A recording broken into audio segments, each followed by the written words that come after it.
Bem, depois desse rápido intervalo, nós estamos voltando e temos o prazer aqui na TV Serra Azul, no programa Ontem e Hoje, de receber o reitor da Unify, Francisco Artem. E ele nos brindava no bloco anterior a respeito de como surgiu São João da Boa Vista. E ele contou como fosse uma narração, a gente viveu, tenho certeza que a hora que o barco chegou, desembarcou em São João, você estava lá vivenciando. Isso na nossa imaginação, que eu acho que o importante é isso, ter uma imaginação fértil e pensar, né? E como ficou depois que o Monsenhor Ramalho, João Ramalho, veio para São João. O João Ramalho é um homem poderosíssimo, rico, um homem dos mais ricos do estado de São Paulo. Ele tinha o comércio do sal, só ele podia negociar sal, e na época era um grande negócio. Então ele voltou para Mojimirim depois de enfrentar o Tobias de Aguiar e de vencer o Tobias de Aguiar, e lá ele encontrou uma oposição forte do Uchoa, que é quem vai dominar a política lá. Ele se vê expulso da sua própria cidade. Inclusive, o sobrinho dele, que era prefeito, foi preso, né? Tem uma série de outros detalhes, mas vamos que nos interessa.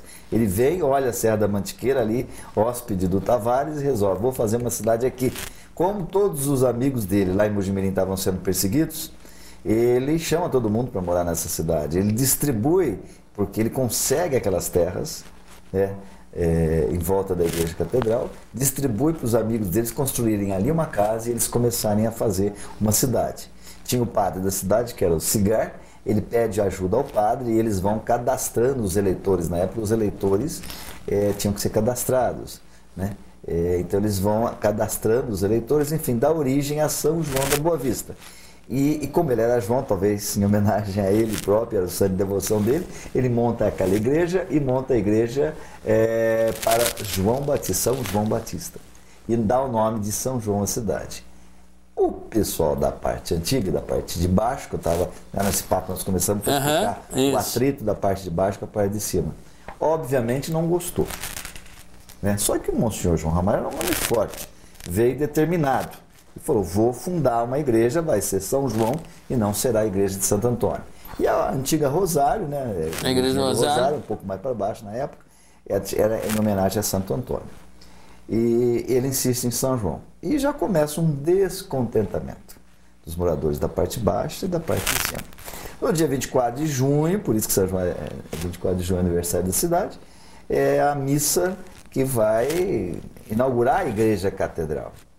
E João Ramalho, faltava 4 meses para assumir de senador, então ele queria inaugurar a igreja, ia para o Rio de Janeiro para ser senador, ia deixar aqui o padre Cigar.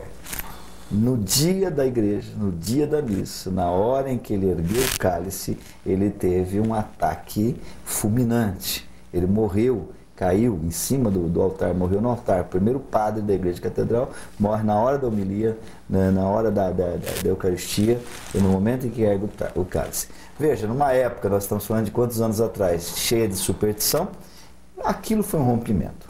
O homem forte, que tinha promovido a mudança de Santo Antônio para São João, morto, perdeu sua autoridade. O pessoal da parte de baixo, revoltado, porque a igreja principal havia saído de lá, porque o nome do santo padroeiro havia mudado, né? E uma nova igreja. Então, e eles achando o seguinte, se esse padre morreu na hora da Eucaristia, é um castigo de Deus. Deus não queria que se mudasse o nome de São João, de Santo Antônio para São João. E os moradores de cima, convencidos de que a morte de João Ramalho, dramática como foi, é porque aquele povo da parte de baixo da cidade era um povo que mexia com feitiçaria, com bruxaria, e que teriam rogado pragas no padre, né? E essa história ficou 40 anos para ser resolvida. Aí começou uma guerra entre as duas cidades, de tal ordem que durante esses 40 anos, São João da Boa Vista é uma das raríssimas cidades do Brasil que tinha 2 cemitérios. O cemitério para os moradores da parte de baixo, que se recusaram, porque o cemitério sempre era construído ao lado da igreja, né? Já se encomendava a alma e já se enterrava, se sepultava ali. E os moradores da parte baixa não queriam enterrar seus mortos no novo cemitério. E os de cima não abriam mão. Então, 2 cidades isoladas, separadas ali por poucos metros, né? E muitas brigas, muitas mortes e tocaias, e uma história lindíssima, que é a história de São João da Boa Vista.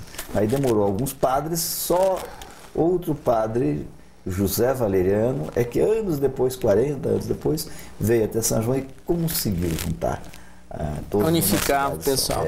Conseguiu pacificar. Até aí, e vários padres também, eles vinham para cá e o povo sumia com esses padres, ameaçava. É uma história lindíssima de São João da Boa Vista. É bonita, que surgiu tudo, que nós começamos, essa conversa nossa surgiu, e essa narrativa sua, né, sobre São João, porque a gente, quando garoto, descia ali pro Pratinha, e ali, como ele falou, né? Nós pagamos os requisitos dessa briga, sem saber por quê. Então, mas, na verdade, o povo de baixo não se combinava com o povo de cima. A gente brincava... 200 anos depois, nós vamos ter esse mesmo problema na cidade. E a gente brincava, assim, que a Pratinha era terra de índio, né? Putz, você falava isso, aí a briga, né? Hoje já esqueceram, a gente tem grandes amigos, muitos... estão aqui, outros já não estão, nem estão mais aqui, né? Misturou com a gente, mas misturou, porque São João hoje é uma cidade ordeira. Graças a Deus não tem esse tipo de rivalidade. Mas voltando ao passado novamente, você estudou no Teófilo de Andrade. No Teófilo de Andrade. E depois fez o Instituto de Educação. Que era uma escola, eu lembro que quando nós viemos para cá, para São João, com 7 anos de idade, 8 anos de idade, lá em Pontal, longe, né? Perto de Ribeirão Preto, todo mundo dizia ao meu pai, olha, põe as crianças, né, nós éramos em 8 irmãos, põe as crianças no Instituto de Educação. Era uma escola que tinha um nome no Brasil inteiro, uma escola respeitada. De grande prestígio. De grande prestígio. De modo que nós chegando para São João, meu pai nos matriculou, as minhas irmãs mais velhas já no Instituto, eu no Teófilo, depois fomos para o Instituto de Educação e nós vimos mesmo ainda um pouco daquela escola maravilhosa que era o Instituto, mas vimos também, tristemente, a decadência do Instituto.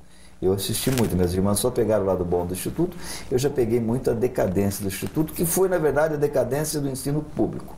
Nós tínhamos um ensino público naquela época que era infinitamente melhor que o particular. Você só ia para uma escola particular quando você não tinha condições de passar na escola pública. Era o contrário. Era o inverso. Era o inverso. Mas nós tivemos tanto problema na educação, né, no Brasil, em São Paulo, que hoje, infelizmente, essa matemática mudou. Né? Hoje a escola pública é um vexame, né, uma tristeza. É o que nós temos assistido aí. Mas na época o Instituto era o grande Instituto de Educação. E lá no Instituto eu comecei a tomar gosto pela política, na verdade. Eu aprendi muito política ali. Eu participei muito ativamente da política estudantil. E tinha a época do Grêmio Augusto de Freitas, o Grêmio era um laboratório de políticos. Se você pegar na história de São João, vários políticos passaram por lá. Né? E eu me candidatei a presidente do Grêmio, fui eleito presidente do Grêmio. E ali foi uma maravilha, né? Eu tomei gosto pela coisa, né? A gente ia no Grêmio, fazia eventos, promovia reuniões e tínhamos um trabalho maravilhoso. E eu, presidente do Grêmio, eu lembro de uma eleição, o Jorge do bar, Jorge. O Jorge fazia parte da minha diretoria, o Jorginho, filho. Jorginho. Está em Itatiba hoje. Itatiba. E ele inventou de levar um primo dele, que era candidato a prefeito de São João, para falar com os estudantes. E o primo dele chamava-se Nelson Mancini Nicolau, que você conhece. Novinho, menino ainda, garoto ainda. E o Jorginho levou o primo já dele. Já esteve aqui com a gente também, amigo nosso. Todos podia levar, falei, traga. Zé, foi um problema aqui. Porque nós estávamos em plena época da ditadura, o Nelson vinha com uma proposta revolucionária, era contra a ditadura, e havia uma força opressora muito forte em São João. A nossa vida foi vasculhada, eu fui denunciado na época para o DOPS. Né? Foi um trabalho terrível. Que é uma outra história também que você deve saber com profundidade. E o Nelson foi lá, enchemos o Grêmio, ele falou para a rapaziada, ganhou o voto do mundo, porque ele era muito moço, muito novo. Nós éramos o quê? 10 anos mais novo que o Nelson. Então ele tinha uma empatia maior com a juventude, né? E o Jorginho criou esse problema, né? A gente tem orgulho desse problema. Lógico, foi uma mudança dentro de São João. Mas para o Grêmio foi. Daí veio a ordem para fechar o Grêmio. Eu era presidente do Grêmio. O Grêmio funcionava ali nos porões da Caixa Econômica Federal. Olha, sim, muitos bailinhos, responsabilidade ping-pong. Eu acho que ninguém sabe essa história de por que o Grêmio fechou? Não, eu fiquei sabendo agora. Foi esse episódio. Aí a Caixa Econômica Federal do governo, né? Na época você tinha o Maluf... Estadual, né? Estadual. O Maluf, governador do estado. Então eu não preciso contar o fim da história. Mandaram fechar o Grêmio. Simplesmente mandaram fechar da noite pro dia. E nós, muito abestados, né? Uma molecada abestada, né? Resolvemos resistir. Olha. Nós não fechamos o Grêmio. Eles pediam a chave, a gente entregava uma chave falsa e abria no sábado e domingo as portas do Grêmio. Resultado, meu pai, tadinho, acabou indo no DOPS, ameaçaram meu pai, me ameaçaram e... Foi uma coisa terrível, um episódio terrível. A gente tinha muita pressão, acabou cedendo. Eu fui deposto. Fui deposto do cargo. Me expulsaram do Instituto de Educação. Eu fui expulso do Instituto. Do Instituto? Do Instituto de Educação. Porque eram os estudantes... Os líderes, né? E os estudantes não tinham como eles fecharem o Grêmio. Eles, talvez, olha, a responsabilidade, a gente não tinha noção do que acontecia no Brasil e a força dos militares. Aquele tempo não tinha televisão, o jornal era... A gente não sabia que eles podiam dar um tiro ali, a gente não tinha noção do perigo, na verdade. A gente achava engraçado e resolvemos resistir por aventura, né? Eles arrumaram uma maneira mais simples, ainda bem. Eles me tiraram da presidência, acabei deposto, acabei sendo expulso do Instituto de Educação por desobedecer a ordem de fechar o Grêmio. Fiquei desamparado, não sabiam como é que fechar, tive que terminar, voltar para Pontal, numa escola lá me aceitar e eu terminar o hoje segundo grau lá, e o Grêmio acabou aí nesse episódio.